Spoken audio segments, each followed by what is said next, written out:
శ్రీమద్ రామానుజుడు చాలా పూజ్యుడు, ఆయన చాలా గొప్పవాడు, మహానుభావుడు. కానీ కొన్ని సమస్యలు ఉన్నాయి ఇక్కడ, లేకుండా ఏమి లేవు. జిఆర్ స్వామి గారిని లేదా వారి సంస్థని మన చేతులు జోడించి వాళ్ళు రిక్వెస్ట్ చేద్దాం, ఏమంటే దయ ఉంచి వీటిని తొలగించండి అనేటువంటిది. శూద్రులకు వ్యతిరేకంగా, శూద్రుల్ని అవమానించేలాగా, శూద్రుల్ని వివక్ష గురి చేసేలాగా, శూద్రుల్ని అణచివేయమని చెప్పే విధంగా, అసమానత్వాన్ని ప్రబోధించే విధంగా ఉండేటువంటి కొన్ని అంశాలు, కొన్ని సూత్రాలు, కొన్ని వ్యాఖ్యలు దాంట్లో దురదృష్టవశాత్తు చోటు చేసుకున్నాయి. శూద్రుడు నడిచేటువంటి శ్మశానం అని చెప్పాడు. శూద్రుడు పశువుతో సమానం అని చెప్పాడు. అంచే తమరు జిఆర్ స్వామి గారు లేదా మరెవరైనా పెద్దలు దయ ఉంచి శ్రీ భాషలో ఈ మాటల్ని తిరస్కరించండి, ఇవి తప్పు అని చెప్పండి, దీన్ని డిజోన్ చేసుకోండి. అంటే మేము అంగీకరించడం లేదని చెప్పండి, మేము శ్రీ భాషగా దీన్ని అంగీకరించడం అని చెప్పండి, ప్రక్షిప్తం అని చెప్పండి. పోనీ లేదా దాన్ని ఇవాళ యథాతథంగా అమలు చేయలేము, అది రామానుజుల యొక్క హృదయానికి వ్యతిరేకం అని చెప్పండి. ఒక పక్క ఆయన సమతామూర్తి అని చెప్తూ, మరొక పక్క శూద్రులు నడిచే శ్మశానము, శూద్రులు పశువులు లాంటి వాళ్ళు, శూద్రులకు వేదాధికారం లేదు, వింటే కనుక లక్కపోయాలి, వింటే శేషం కరిగించిపోయాలి, ముక్కు కోసేయాలి, చెవులు కోసేయాలి, నాలిక కోసేయాలి, మనిషిని ఖండించేయాలి, తల్లరికేయాలి, చంపేయాలి. ఈ దుర్మార్గం అంతా రాసి సమానత్వం అంటే దీన్ని ఎలా అంగీకరిస్తారు? మహానుభావులు, మహాప్రవక్తలు ఆ విగ్రహాన్ని చూసి పులకిస్తున్నాం. మేము కూడా చెప్తున్నాం ఆయన ఖచ్చితంగా సమతామూర్తి. ఇవి సమత కాదు. సమతామూర్తికి స్ఫూర్తికి భిన్నమైన విషయాలను దయవుంచి పరిహరించండి, తొలగించండి, తిరస్కరించండి, తప్పు అని చెప్పండి, ఏదైనా చేయండి మీరు. కానీ యథాతథంగా మాత్రం మా నెత్తిని రుద్దితే చాలా అన్యాయం.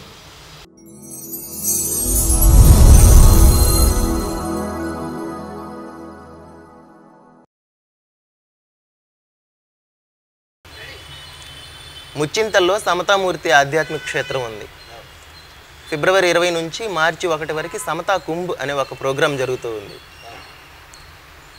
అక్కడ స్టాచ్యూ ఆఫ్ ఈక్వాలిటీ ఉంది. హెచ్పిఈగా, హిందూస్ ఫర్ ప్లూరాలిటీ అండ్ ఈక్వాలిటీగా ఈ సందర్భంగా మనం చెప్పుకోవాల్సిన విషయాలు ఏమైనా ఉన్నాయా? చెప్పుకోవాల్సిన విషయాలు ఖచ్చితంగా ఉన్నాయి. ఇప్పుడు వాళ్ళు స్టాట్యూ ఫర్ ఈక్వాలిటీ అన్నారు, 2 ఏళ్ల క్రితం స్టార్ట్ చేశారు. 2022లో మన ప్రైమ్ మినిస్టర్ వచ్చి నరేంద్ర మోడీ గారు దాన్ని ప్రారంభింపజేశారు. అదే ఏడాది మనం అంతర్వేదిలో విజయదశమి రోజు మనం అంతర్వేది క్షేత్రం అక్కడ మనం Hindus for plurality and equality అనేటువంటి సంస్థని మనం ప్రారంభించుకున్నాం. ఇదే కదా మన సంస్థ. అయితే ప్లూరాలిటీ అండ్ ఈక్వాలిటీ, దీంట్లోకి ఈక్వాలిటీ ఉంది. ఆయన ఏం చెప్తున్నారంటే స్టాట్యూ ఫర్ ఈక్వాలిటీ అని చెప్తున్నాడు. ఇక్కడేమో స్టాట్యూ ఫర్ ఈక్వాలిటీ ఉంది, మనదేమో Hindus for plurality and equality. ఆ రకంగా మనకి ఈ భావ సంబంధమైనటువంటి ఒక సామ్యము లేదా సంబంధము, పోలిక ఉన్నాయి. మనము సమానత్వాన్ని గురించే మాట్లాడుతున్నాము. సమానత్వాన్ని కోరుకునేటువంటి హిందువులు, బహుళత్వాన్ని కోరుకునే హిందువులు. ఆయనేమో ఇది సమతామూర్తి విగ్రహము అని చెప్తున్నాడు.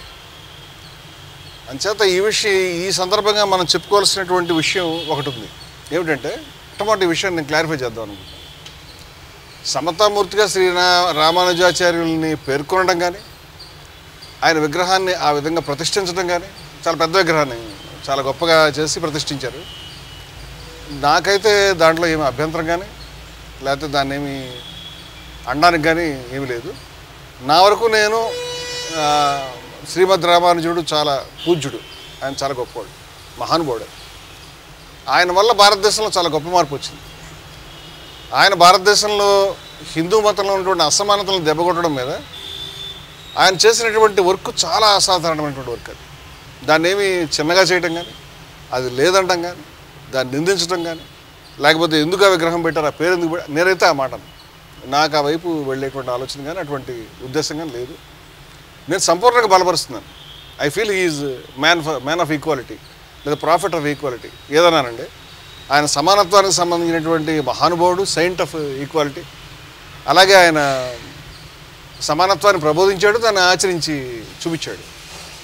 కానీ కొన్ని సమస్యలు ఉన్నాయి ఇక్కడ, లేకుండా ఏమి లేవు.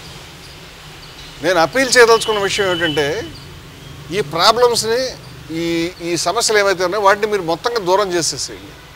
ఇవి ఒక కళంకం మాదిరిగా, ఒక మచ్చ మాదిరిగా, ఒక ఇబ్బంది, ఒక ముళ్ళు మాదిరిగా మన హిందూ మతంలో ఈ సమస్యలు ఉన్నాయన్నది. రామానుజులకి సంబంధించినటువంటి రైటింగ్స్లో కూడా కొన్ని ప్రాబ్లమ్స్ ఉన్నాయి. ఆ ప్రాబ్లమ్స్ని మనం మాట్లాడుకుని జిఆర్ స్వామి గారిని లేదా వారి సంస్థని మనం చేతులు జోడించి వాళ్ళని రిక్వెస్ట్ చేద్దాం. ఏమంటే దయవుంచి వీటిని తొలగించండి అనేటువంటిది మనం వారిని అప్పీల్ చేద్దాం ఖచ్చితంగా. అంటే అది ఏమిటంటే ఈ సమస్య ఎక్కడొచ్చిందంటే, అంటే మళ్ళీ నువ్వు వినుంటావు కదా, ఏది మన ప్రస్థానత్రయం అనేటువంటిది.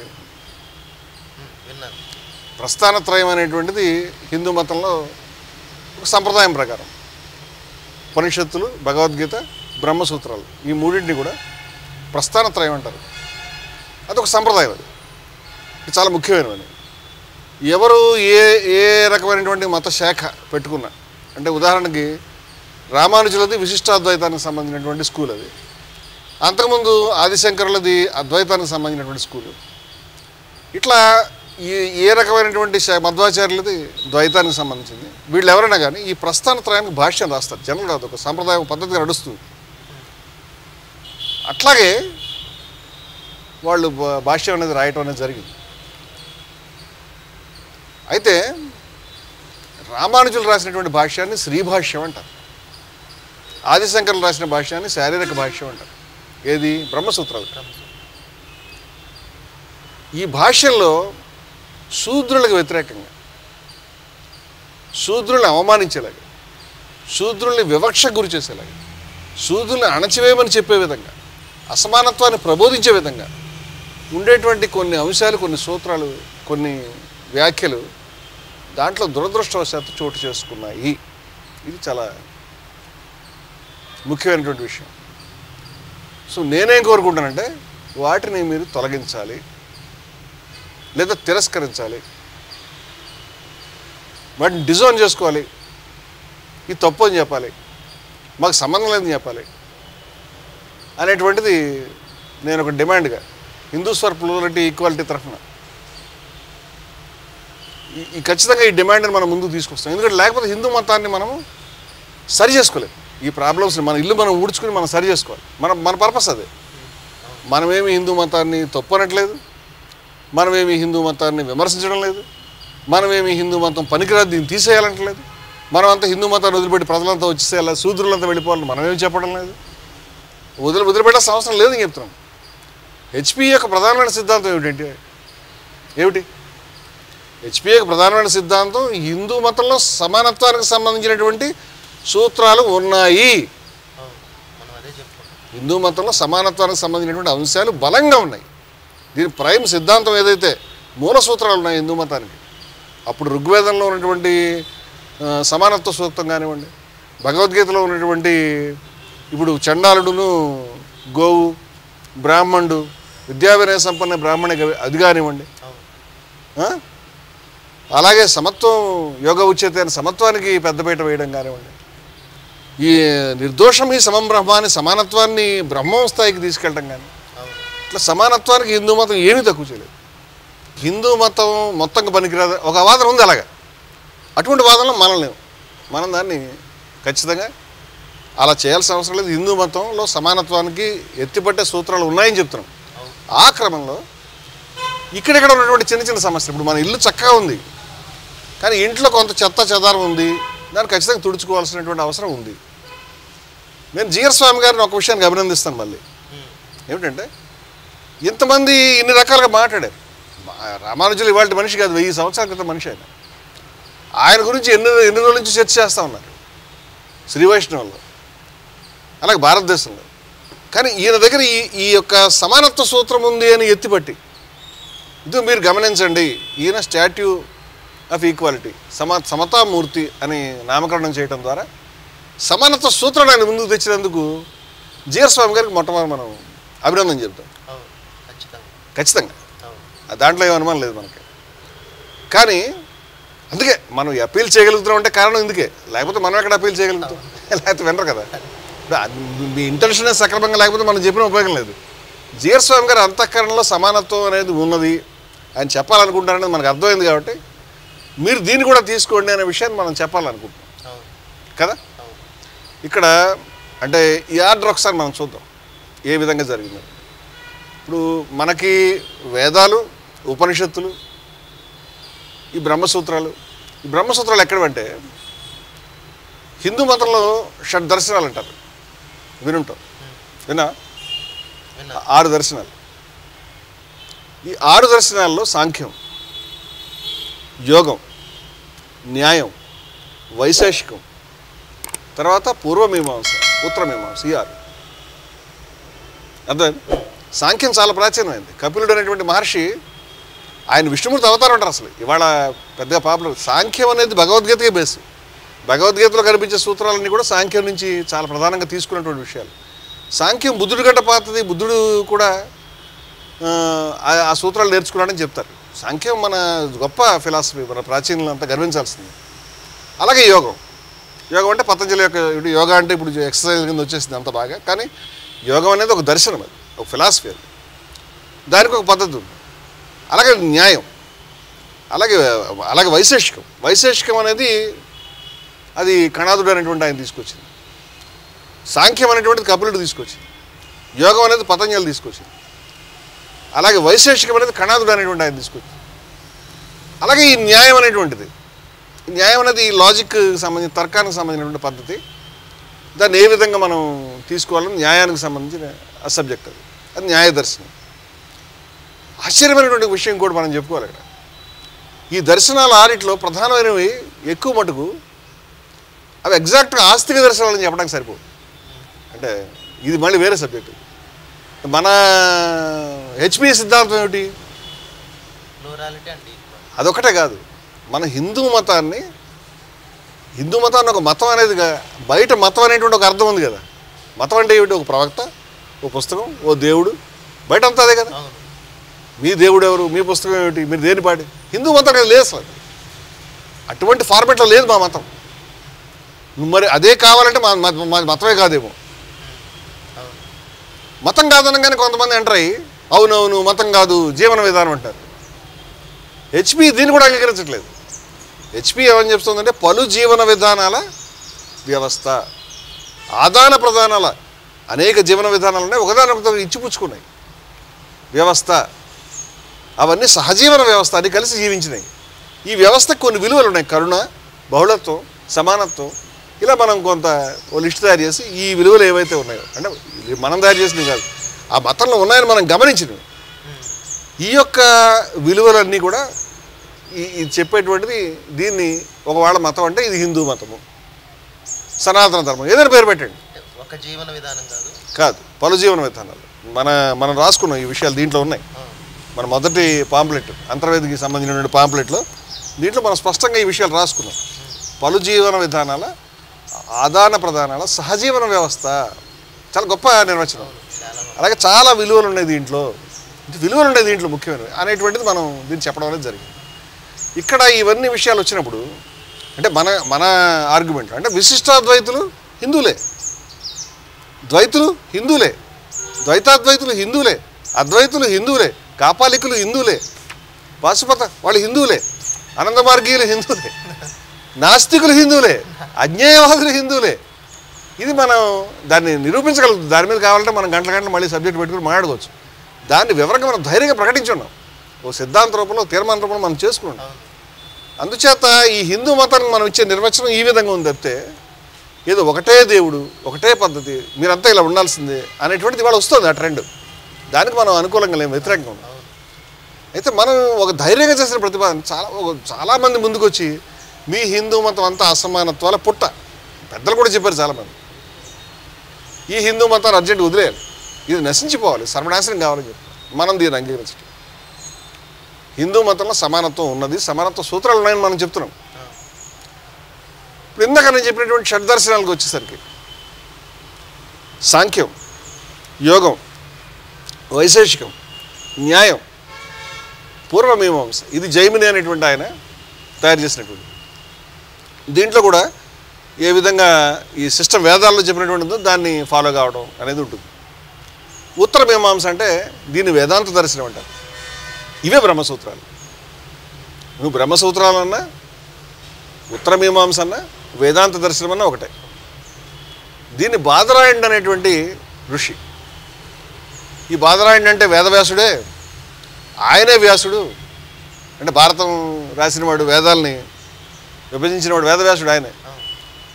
ఈయన ఒకటే. నిజంగా వేదవ్యాసుడు అనే ఒకే ఒక వ్యక్తి, లేకపోతే అనేక మంది ఉన్నారా, లేకపోతే ఆ సంప్రదాయంగా ఆయన వ్యాసుడు అన్నారా మనకు తెలియదు. అంటే ఈ బాదరాయణుడు ఆయన కాదని అనేక వాదాలు ఉన్నాయి. అయినా కాకపోయినా కూడా మనకు దాన్ని అభ్యంతరం పెట్టాల్సింది లేదు. కానీ బ్రహ్మసూత్రాలు ఇది దర్శనాల్లో 6వ దర్శనం, చాలా ముఖ్యమైన దర్శనం. మిగతా దర్శనాల కంటే ఇప్పుడు డామినేట్ చేసి ముందుకు వచ్చేసింది. ఈ బ్రహ్మసూత్రాలు అనగానే మనకు కనిపించే విషయం ఏంటంటే, సూత్రం అంటే ఫార్ములా అని ఇంగ్లీష్లో ఏమంటాం, ఫార్ములా. మామూలుగా మనం ఒక టెక్స్ట్ అంటే ఒక గ్రంథం రాసినప్పుడు, లేకపోతే శ్లోకాలు, లేకపోతే కవిత్వం, లేకపోతే పాటలు ఇలా రాస్తాం కదా. ఈ సూత్రాలు సింపుల్గా చిన్న లైన్ ఒకటి వదిలిపెడతారు. కొన్ని పదాలతో ఉన్న వాక్యం కూడా కంప్లీట్ ఉండదు, వాక్యం లేదు, జస్ట్ కొన్ని పదాలను కలిపితే సూత్రం ఉండదు. ఇలాంటి కొన్ని సూత్రాలను పెట్టి దీన్ని బ్రహ్మసూత్రాలని చేశారు. ఎందుకు?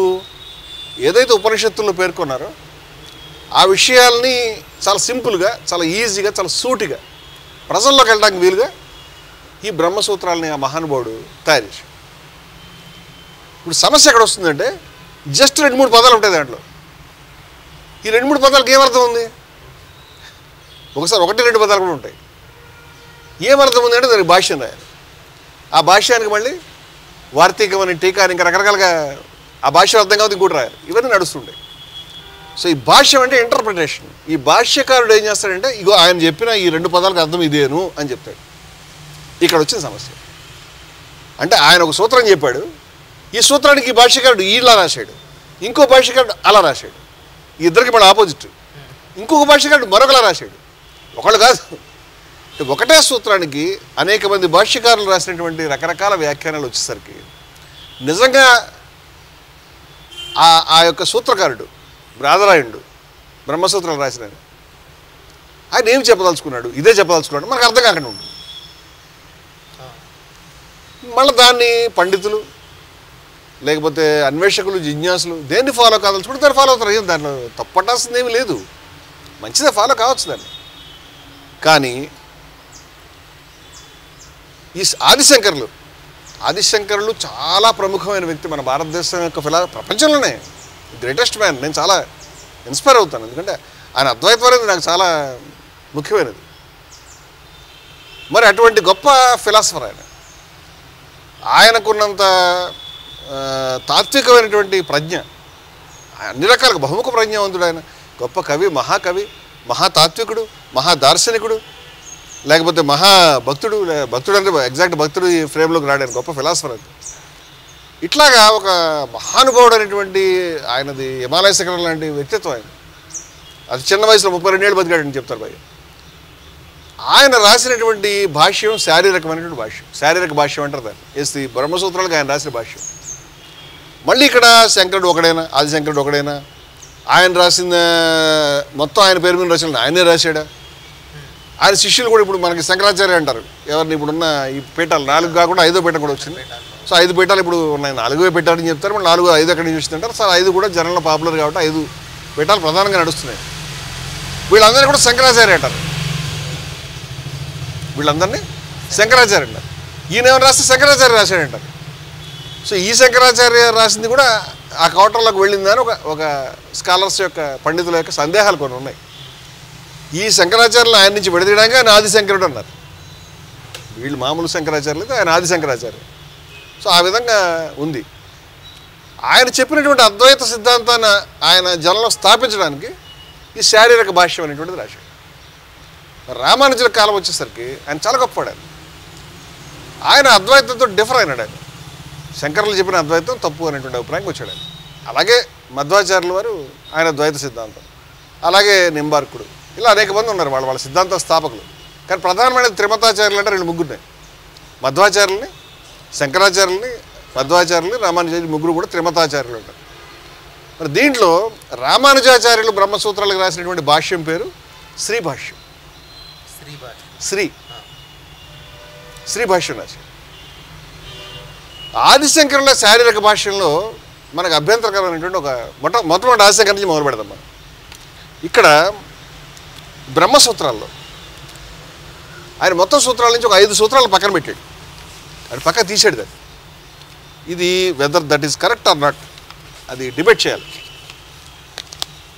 దీంట్లో 5 సూత్రాలు ప్రథమాధ్యాయంలో, వేదాంత దర్శనంలో ప్రథమాధ్యాయంలో, మొట్టమొదటి అధ్యాయంలో తృతీయ పాదం, అంటే అధ్యాయాలు పాదాలు ఉన్నాయి. ప్రథమాధ్యాయంలో తృతీయ పాదంలో ఒక 5 సూత్రాలు, బ్రహ్మసూత్రాలు అంటే సూత్రాలేగా. ఈ సూత్రాలు 5 ఏమిటవి? 34, 35, 36, 37, 38 అవి నెంబర్లు వాటి. 34 సూత్రం, 35 సూత్రం, 36, 37, 38 ఈ 5 సూత్రాలు తీసి పక్కన పెట్టి అంటే వాటికి వేరే ఒక ఫ్రేమ్ పెట్టి అపశూద్రాధికరణము అధికరణం అంటే ఒక అపశూద్రాధికరణం. అంటే నీకు అపచారం అంటే ఏమిటి అంటే అదొక నెగిటివ్ శబ్దం. అది అపశూద్రాధికరణం అంటే ఏదో శూద్రులకి అపకారం చేయదలుచుకుంటే ఈయన ఏదో ఎక్కడ రిస్ట్రిక్ట్ చేస్తాడు అనేటువంటి అభిప్రాయం అక్కడే మనకు వచ్చేస్తుంది. ఎందుకు చేశాడో తెలియదు. సూత్రకారుడు మనం సూత్రకారుడు చెప్పలేదు, వేదాంత దర్శనం రాసిన ఆయన చెప్పలేదు ఈ మాట. అపశూద్రాధికరణం అనే మాట కాయిన్ చేసింది నాకు తెలిసినంతవరకు, నాకు అర్థమైనంత వరకు, పండితులు ఎవరైనా చెప్పాలి, ఆదిశంకర్లో చేస్తారు. ఆయన అపశూద్రాధికరణం అని రాసి ఈ 5 సూత్రాలు మనకేమర్థం అవుతాయి? సూత్రాలు చదివితే నేను 5 సూత్రాలు చదువుతాను చూడు. సుగస్య తదనాదర తదాద్రవణాత్ సూచ్యతేహి, ఇది ఒక సూత్రం. క్షత్రియత్వావగతేశ్చోత్తరత్ర చైత్రరథేవ లింగాత్, ఇది 2వ సూత్రం. సంస్కార పరామర్శాత్ తద భావాభిలాపాచ్చ, ఇది మరొక సూత్రం. తద భావ నిర్ధారణేచ ప్రవృత్తే, ఇది మరొక సూత్రం. శ్రవణాధ్యాయనార్థ ప్రతిషేధాత్, ఇది 5వ సూత్రం. ఏమర్థమైంది? ఏమర్థంగా ఇక్కడ దీని ఇంటర్ప్రిటేషన్స్ రాయాల్సిన పరిస్థితి వచ్చింది. ఇప్పుడు మనం దీని ఇంటర్ప్రిటేషన్లోకి వెళ్ళే ముందు ఒక నేపథ్యం ఒకటి చెప్పుకోవాలి. అదేమిటంటే ఛాందోగ్యోపనిషత్తు చాలా ముఖ్యమైనటువంటి, ఇప్పుడు మనకు ఎన్నో ఉపనిషత్తులు ఉన్నాయి, దశోపనిషత్తులు అంటారు, 12 అంటారు, ఇంకా 13 అంటారు, వాటికి లెక్కలేసిన వాళ్ళు ఉన్నారు. ఆదిశంకర్లు 10టికి రాశారు కాబట్టి 10 ఉపనిషత్తులు గొప్ప అంటారు, లేకపోతే మరొకళ్ళు. సరే, ఈ 10 ఉపనిషత్తుల్లో ఛాందోగ్యం చాలా ముఖ్యమైనటువంటి, చాలా ప్రాచీనమైనటువంటి, ఇవాళది కాదు అది. ఈ ఛాందోగ్యోపనిషత్తులో కొన్ని కథలు ఉన్నాయి, చాలా ఆసక్తికరంగా ఉంటాయి. ఉపనిషత్తు ఎంత గొప్పదంటే, నాకు ఉపనిషత్తుల పట్ల ఆరాధన ఉంది. నేను చెప్తున్నా, నేనేమి ఆస్తికుడిని కాదు, అలాగే నాస్తికుడి కాదు, నేను అజ్ఞేయవాదిని. నాకు అద్వైతం పట్ల ఆకర్షణ ఉంది, నా గురించి నేను చెప్పుకోవటం. ఎందుకంటే ఇదంతా నాస్తికులు వచ్చి విమర్శ చేశారని అనుకోవడం లేకుండా చెప్తున్నాను నేను. అంటే నేను ఎగ్జాక్ట్ నాస్తికుడిని ఏమి కాదు, ఎగ్జాక్ట్ ఆస్తికుడిని కాదు, నాకు 2 ఒకలాగా కనిపిస్తాయి. నేను అజ్ఞేయవాదిని. నాకు తెలిసి వేదం కానీ ప్రధానమైనటువంటి భారతీయ తాత్విక చింతన అంతా అజ్ఞేయమైనదని నేను అనుకుంటున్నాను. సరే, ఇది మనం వేరే మాట్లాడుకుందాం. బౌద్ధము, జైనము అన్ని ప్రాచీనం, అవన్నీ కూడా అజ్ఞేయమే, అది మనం వేరే మాట్లాడుకుందాం. కానీ ఇక్కడ నేను చెప్పేది ఏమిటంటే, ఉపనిషత్తుల్లో ఎప్పుడైనా మళ్ళీ ఏ రోజన్నా నాకు కొంచెం నీరసం ఉన్నప్పుడు, లేకపోతే అలసిపోయినప్పుడు, జస్ట్ ఏదన్నా ఒక ఉపనిషత్తు తీసి ఒక 2 శ్లోకాలు చదువుకుంటే ఆ రోజంతా ఈ బ్యాటరీ ఛార్జ్ అయినట్టు అయిపోతాం. సంతోషంగా ఉంటుంది. నేను ఉపనిషత్తులు అబ్జెక్షనబుల్ లేవని కాదు, ఉన్నాయి ఖచ్చితంగా. ప్రధాన అబ్జెక్షనబుల్ ఉన్నాయి, ప్రధాన గొప్ప ఉన్నాయి, పనికిరాని ఉన్నాయి. కానీ ఉపనిషత్తులు కొన్ని విషయాలు ఎంత దూరం వెళ్ళినాయంటే, అవి 4-5 వేల ఏళ్ళు ముందున్నాయేమో ఇంకా మనకి దాటి అని నేను అనుకుంటా. మానవ సమాజం దాన్ని అందుకోవడానికి అంత టైం పడుతుందేమో. ఎందుకంటే స్వయంగా వివేకానందుడే ఉపనిషత్ మతాన్ని, వేదాంత మతాన్ని the religion of future enlightened humanity అని, the religion of future enlightened humanity అంటే వికసిత మానవాళి యొక్క, భవిష్యత్తు వికసిత మానవాళి యొక్క మతం. భవిష్యత్తులో కూడా మానవాళి ఉంటారు, వాళ్ళు చాలా ఎదుగుతారు, వాళ్ళకు కూడా మతం ఉంటుందా? ఉంటే అది ఉపనిషత్తు అయి ఉండాలని ఉద్దేశం. అందుకని ఏదైతే ఉందో ఈ ఛాందోగ్యము బృహదారణ్యము చాలా ప్రాచీనమైనవి, అంటే బాగా డైరెక్ట్గా వేదాలతో లింక్ ఉన్నాయి. తర్వాత కూడా చాలా ఉపనిషత్తులు 180 ఉపనిషత్తులు ఉన్నాయి, వాటిలో ఇంకా చేరుస్తూనే ఉన్నారు, అవి మనం మాట్లాడలేదు. ఈ ప్రధానమైన ఉపనిషత్తు చెప్తున్నాను. ఈ ప్రధానమైన ఉపనిషత్తులో జానశ్రుతికి సంబంధించిన ఒక కథ ఉంది. జానశ్రుతి అనేటువంటి ఒక 2 మాటలు చెప్తారు. ఈ మాట తెలుసుకోవాలి. జానశ్రుతి అనేటువంటి ఒక రాజుగారు, ఆయన రాజుగారు కాదని మళ్ళీ దాని మీద కూడా ఆయన రాజుగారు ఎలా అయ్యాడు అనేటువంటి మాటలు కూడా ఉంది. సో రాజుగారు అనుకుందాం, ఏదో చిన్న రాజుగారు పెద్ద రాజుగారు రాజుగారు. ఆయన చాలా గొప్పవాడు వ్యక్తిగా. ఆయన చాలామందికి సత్రాలు కట్టించడం, అన్నదానం చేయడం, భోజనం రోజు వండించి పెట్టేవాడు.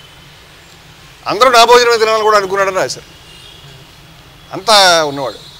2 హంసలు ఇట్లా ఎగురుతున్నాయి ఆకాశంలో. ఈయన తన డాబా మీద మేడ మీద రాజుగారు కదా నిలబడి చూస్తున్నాడు. ఆ 2 హంసలు మాట్లాడుకుంటే ఈయన విన్నాడు. ఆ 2 హంసల్లో ఒక హంస అంది, ఒరే నాయనా నువ్వు అట్లా ఎగురుతున్నావు, ఆ జానశ్రుతి యొక్క కీర్తి ఆ విధంగా ప్రకాశంగా వెలుగుతుంది, నువ్వుగా వెళ్ళావంటే కాలిపోయి చచ్చిపోతావు, జాగ్రత్త అని చెప్పింది. 2వ హంస అంది, చాలా ఎక్కువ చెప్తున్నావే, ఆయన ఏమైనా బండివాడు అయినటువంటి సయుగ్వ రైక్వా అన్నారు, బండి ఉన్నటువంటి రైకుడు అనేటువంటి మహర్షి కంటే ఆయన ఏమైనా గొప్పవాడా, ఆయన ఏమైనా పెద్దవాడా? నీ జానశ్రుతి గురించి ఎంత చెప్తున్నావు కదా.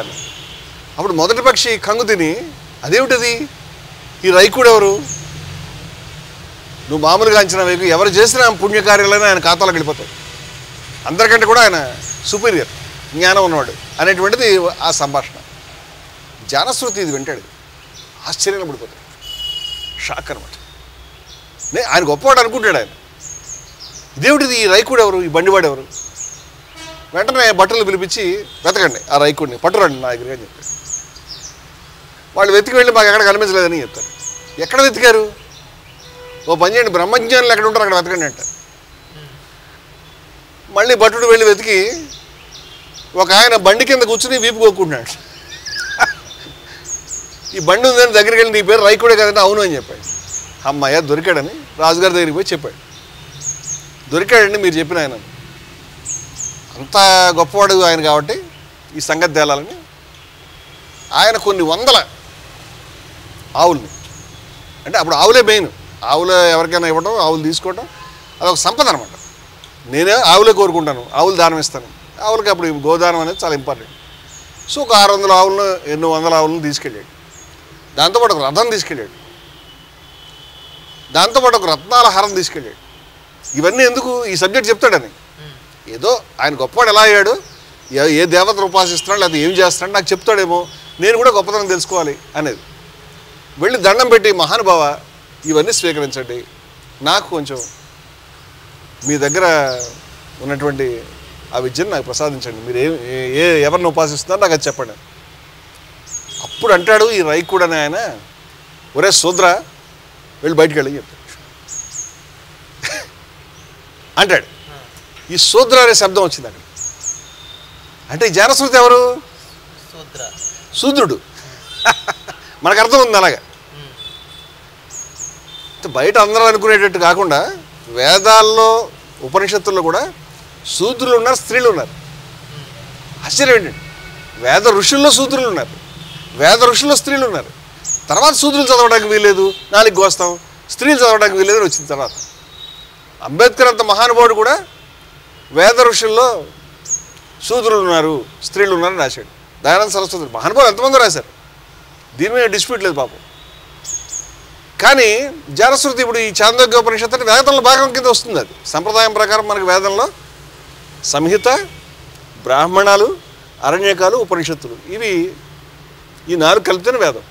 మంత్ర సంహిత, బ్రాహ్మణాలు, అరణ్యకాలు, ఉపనిషత్తులు ఇవి ఉంటాయి వేదంలో. ప్రతి వేదానికి కూడా ఒక సంహిత ఉంటుంది, అటాచ్ అయినటువంటి బ్రాహ్మణాలు ఉంటాయి, ఇలా ఉంటుంది.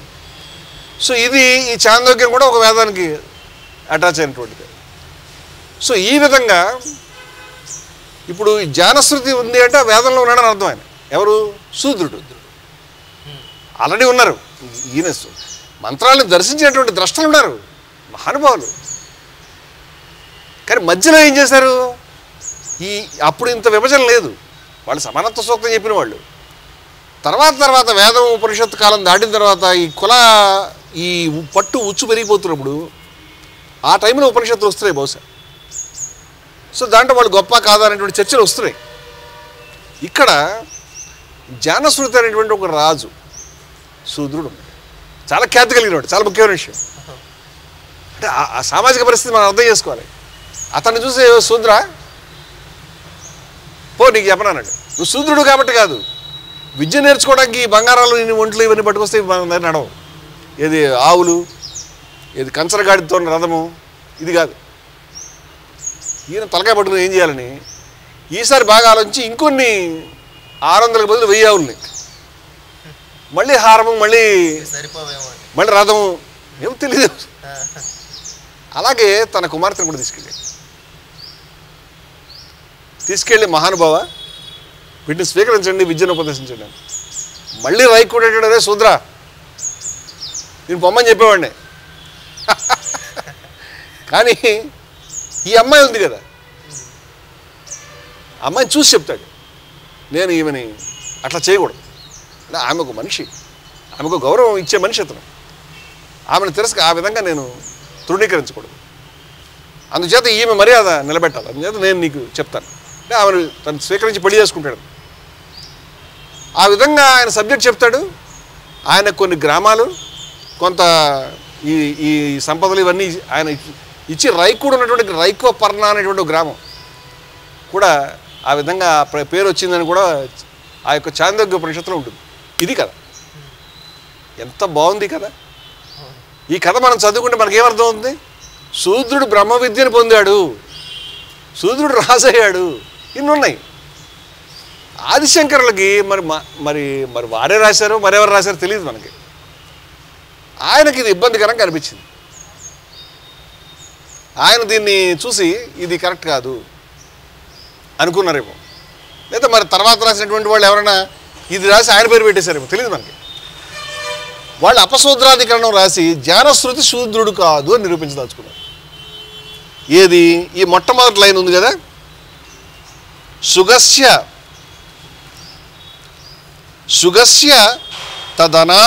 తదాద్రవణాత్ సూచ్యతే. ఏం లేదు దాంట్లో అర్థం. జానశ్రుతి పేరు కూడా లేదు. ఇతన్ని రైకుడు శూద్రుడు అన్నాడు అనేటువంటి స్పష్టంగా కళ ముందు ఉంది. ఇప్పుడు దీన్ని తీసేయాలి. ఎలా తీస్తావు? తీయడం గురించి ఆదిశంకర్లో కొత్త అర్థం చెప్పారు. అబ్బే అతని శూద్రుడు అన్నది అతను శూద్రుడు కాబట్టి కాదు, అందుకు అనలేదయ్యా. అతను దుఃఖంతో ఉన్నాడు, ఏడుస్తున్నాడు. ఎందుకైనా అంశాలు చెప్పినందుకైనా దుఃఖిస్తున్నాడు. అంశాలు వచ్చి వేరే అతను పొగిడే కదా, దానికైనా దుఃఖిస్తున్నాడు. లేకపోతే నాకు విద్య చెప్పలేదని దుఃఖిస్తున్నాడు, తీసుకెళ్ళినా సరే తిరస్కరించాడని. బహుశా అందుకని అతను దుఃఖంలో ఉన్నాడు. నాకు లేదు ఈ సబ్జెక్టు అనేటువంటి దుఃఖంలో ఉన్నాడు. ఆ దుఃఖంలో ఉన్నావు నువ్వు అని చెప్పడానికి శూద్ర అన్నాడు. దాని అర్థం ఇదేను అని ఆదిశంకర్లు. అతను శూద్రుడుగా క్షత్రియుడే. క్షత్రియుడు కాకపోతే బ్రహ్మ విద్య చెప్తాడా? క్షత్రియుడు కాకపోతే రాజు అవుతాడా అని ఒక అర్థం తీశారు. మరి ఆయనకే మరి కన్విన్సింగ్ కాలేదేమో, దానికి మళ్ళీ బోట్లు పెట్టడం మొదలుపెట్టారు. అక్కడ లేదుగా క్షత్రియుడు అని, శూద్రుడు స్పష్టంగా ఉందిగా. స్పష్టంగా శూద్రుడు అనేటువంటి మాటని నువ్వు తీసేసి నువ్వే దానికి క్షత్రియుడు అని అర్థం చెప్పాలంటే ఎలాగా? అందుకని లేదు ఆయన పలానాయంతో భోజనం చేశాడు, ఆయన క్షత్రియుడే. ఆయన పలానాయంతో చదువుకున్నాడు, ఆయన క్షత్రియుడే. ఈ చదువుకున్న ఈయన ఫ్రెండ్ అక్కడికి వెళ్ళి ఫలానా వాళ్ళతో కూర్చున్నాడు, ఆయన క్షత్రియుడే. లేకపోతే ఆయన బ్రాహ్మడే, లేకపోతే ఆయన యజ్ఞం చేయించాడు అంజాత బ్రాహ్మడే అని, కాపేయుడు అని, అభిపత్రాలని రకరకాల క్యారెక్టర్స్ని ఆ చాందోగ్యంలో కనిపించే క్యారెక్టర్స్ తోటి చెప్పి ఈయన క్షత్రియుడే అని ప్రూవ్ చేయడానికి ట్రై చేశాడు. కానీ విజ్ఞులు పండితులు ఎంతోమంది దాన్ని చదివి అసలు ఏ సాక్ష్యమో నిలబడేది కాదు. ఇప్పుడు ఆయన ఫ్రెండు క్షత్రియుడు అని అది స్పష్టంగా లేదు. ఆ క్షత్రియుడు ఆయన్ని ప్రూవ్ చేయడానికి మళ్ళీ అదో తిప్పలేదు. ఆయన ఎవడో బ్రాహ్మడు వచ్చి అడిగాడు, బ్రాహ్మణుడు మామూలుగా అయితే అడగడు, అంజాతీయ క్షత్రియుడే. ఇలా విచిత్రమైనటువంటి తర్కాలన్నీ చేసి ఈయన శూద్రుడు కాదు అంటే ప్రమాదం వచ్చేస్తుంది, కొంపలు మునిగిపోతాయి. ఈయన శూద్రుడయ్యాడా? మొత్తం అగ్రకులాలు ఆధిపత్యాన్ని నిలబెట్టాలి, అసమానత్వం నిలబెట్టాలని కొంపలు మునిగిపోతాయి. అందుచేత ఒక అబద్ధాన్ని, ఒక అన్యాయాన్ని నా అభిప్రాయం చెప్తాను, ఏ మొహమాటలేదు దీంట్లో చెప్పేదాన్ని. చాలామంది చెప్పారు పెద్దలు ఇది చెప్పి ఈ యొక్క విధంగా దానికి అర్థం తీసి ఈ చివరి మాట ఉంది దీంట్లో. అంటే ఈ మొత్తం 4-5 సూత్రాలుగా అర్థాలు అవే చెప్పుకుంటూ వచ్చారు. చెప్పి శ్రవణాధ్యాయనార్థ ప్రతిషేధాత్ అంటే శ్రవణం అంటే వినడం, అధ్యయనం చేయడం, ఏంటి వేదాలని వాటిని దీంట్లో లేదు. వాళ్ళు చెప్పిన అర్థం నిషేధించబడింది. ఎలాగా? శూద్రులకి. మరి ఎవరు చదవాలి? బ్రాహ్మణులు, క్షత్రియులు చదవాలి. ఇదే బ్రహ్మసూత్రంలో రాశారు అని డైరెక్ట్గా ఆదిశంకర్లు తన యొక్క శారీరక భాష్యంలో ఆ మాట చెప్పడానికి ఈ 5టిని పక్కకు పెట్టి అపశూద్రాధికరణం అని టైటిల్ పెట్టి వదిలిపెట్టేసాడు. అంతేకాకుండా ఒకవేళ శూద్రుడు ఎవడన్నా కనుక దీన్ని వింటే అతని చెవిలో కరిగించిన శీసం పోయారు, కరిగించిన లెక్క పోయారు. అతను శబ్దం నోట్లోంచి వేదం కానీ ఉపనిషత్తు కానీ వస్తే అతను నానికి కొయ్యాలి, అయితే అతను చంపేయాలి, అతని శరీరాన్ని ఛేదించాలి. ఇలాంటి దరిద్ర మాటలు కూడా రాయడం అనేది దౌర్భాగ్యవశాత్తు జరిగింది. సో దీన్ని ఖండించినటువంటి పెద్దలు ఎందరో ఉన్నారు. నేను ఆదిశంకరుల ఎడల, రామానుజుల ఎడల అపారమైన గౌరవాన్ని కలిగిన మనిషి. నేను మళ్ళీ చెప్తున్నాను, నేను ఫస్ట్ అదే చెప్పాను కదా. ఇవన్నీ కూడా మనం ఎవరు ఏది రాశారు మనకి దాన్ని ప్రక్షిప్తాలు లేదు, మన సాహిత్యాలు వస్తూ ఉన్నాయి. నేనేమి దాన్ని మన అథారిటీగా చెప్పడానికి సరిపోం, కానీ ఉంది అని చెప్తున్నాను. వాళ్ళ అథారిటీ టెక్స్ట్లో ఉంది ఈ విషయాలన్నీ కూడా. ఇప్పుడు ఏమిటంటే ఆదిశంకర్లు, రామానుజుల యొక్క గొప్పతనాన్ని చెప్పడానికి నేను విజయవిహారంలో 2002లోనే 20 ఏళ్ల క్రితం, అంటే శ్రీ వైష్ణవం అనేటువంటి సెక్ట్ కూడా చాలా గొప్ప సెక్ట్ అని నా ఉద్దేశం.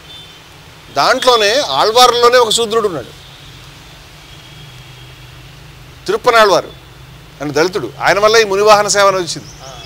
ఈ తిరుప్పనాళ్వారు, కూరేశుడు, వీళ్ళందరి కథలు నేను రాశాను విజయవిహారంలో. పాడబోయి భారతీయుడలో తిరుప్పనాళ్వారు యొక్క గొప్పతనం రాశాను. ఎందుకంటే ఆయన్ని కొడితే తల మీద ఆయనకి రక్తం వస్తుంది. శ్రీరంగనాథుడి యొక్క విగ్రహం నుంచే, ఆ మూర్తి నుంచే రక్తం వస్తున్నట్టుగా ఆ ప్రధాన అర్చకుడికి కల వచ్చి వాడు భయపడిపోయి బయటికి వెళ్ళి దండం పెట్టి ఇతను భుజం ఎక్కించి తీసుకెళ్తారు. అలాగే కూరేశుడు, ఆయన కళ్ళు తీసేస్తారు. ఇలా చాలా గొప్ప కథలు నేను రాసి ఉన్నాను. అంటే నేను ఎందుకు చెప్తానంటే 20 ఏళ్ల క్రితం ఈ మాటలు రాశానంటే శ్రీ వైష్ణవం పట్ల నాకున్న గౌరవం, శ్రీమద్ రామానుజుల పట్ల ఉన్న గౌరవంతో త్రికోష్టియూరులో ఉన్నటువంటి ఆలయాన్ని ఎక్కి, ఆలయ శిఖరం రెడ్డింగ్ పెట్టి రాశాను నేను. పైకి వెళ్ళి అష్టాక్షరి మంత్రం తెలుసా? అష్టాక్షరి మంత్రం అంటే ఏమిటో? ఓం నమో నారాయణాయ. అష్టాక్షరి అంటే 8 అక్షరాలు. ఓం నమో నారాయణాయ, దీని అష్టాక్షరి మంత్రం అంట. సో ఈ అష్టాక్షరి మంత్రాన్ని గురువు గారి దగ్గర అదేమిటో తెలియదు ఆయనకి. అనేక సార్లు వెళ్ళి చేతులు కట్టుకుని నాకు నేర్పండి ఆయన తిప్పి పంపిస్తాడు. చిట్ట చివరికి నేర్పుతారు, కానీ ఎవరికి నువ్వు చెప్పడానికి వీలేదు. చెప్పావా నరకానికి పోతావు, ఇది తెలుసుకుంటే నువ్వు స్వర్గానికి వెళ్తావు, కానీ చెప్పావా శాశ్వతంగా నరకంలో ఉంటావు అని చెప్పి రామానుజుడికి కొంచెం ఆయన బెదిరించి, గోష్ఠిపూర్ణుడు అనుకుంటారు గురువు గారు చెప్తే, ఈ రామానుజులు దాన్ని నేర్చుకుని పరిగెట్టుకుని ఆ ఊర్లో వెంటనే ఆలయ శిఖరం పైకెక్కి ఆలయం మీదకి, అక్కడ ఏదో జనం అంతా తిరునాళ్ళలో లేకపోతే మార్కెట్ సంతం లేకపోతే మామూలుగా ఆలయం కూడల్లో ఉండబట్టి అందరూ అక్కడ ఆ ప్రాంతంలో ఉండడం జరుగుతుంది. అందరినీ ఉద్దేశించి అందరూ వినండి, ఈ ఒక్క అష్టాక్షరి మంత్రాన్ని మీరు నేర్చుకుంటే మీరు శాశ్వతంగా స్వర్గంలో ఉంటారు, మీ బాధలన్నీ తీరిపోతాయి, మీరు ముక్తి పొందుతారు అని చెప్పి నేను అంటాను, మీరు అనండి అని అందరి చేత వందల వేల మంది మరి ఓం నమో నారాయణాయ అని అనిపించి 3 సార్లు చెప్తే ఈ శిష్యులు బయట వాళ్ళు కొంపలు మురిగిపోయి గురువుగారు ఏం నిషేధించాడు చెప్పేస్తాడని పరిగెట్టుకు వెళ్ళి ఆయనకి చెప్తారు. ఆయన కోపం వస్తుంది, నేను నిషేధించాను వద్దని నువ్వు మళ్ళీ చెప్తావు అందరికీ. అప్పుడు ఆయన కలుసుకోవడానికి వెళ్ళినప్పుడు, ఏమయ్యా నేను నిషేధించాను, నిన్ను నరకానికి పెడతామని చెప్పాను గుర్తుంది అంటే, గుర్తుంది గురువుగారు.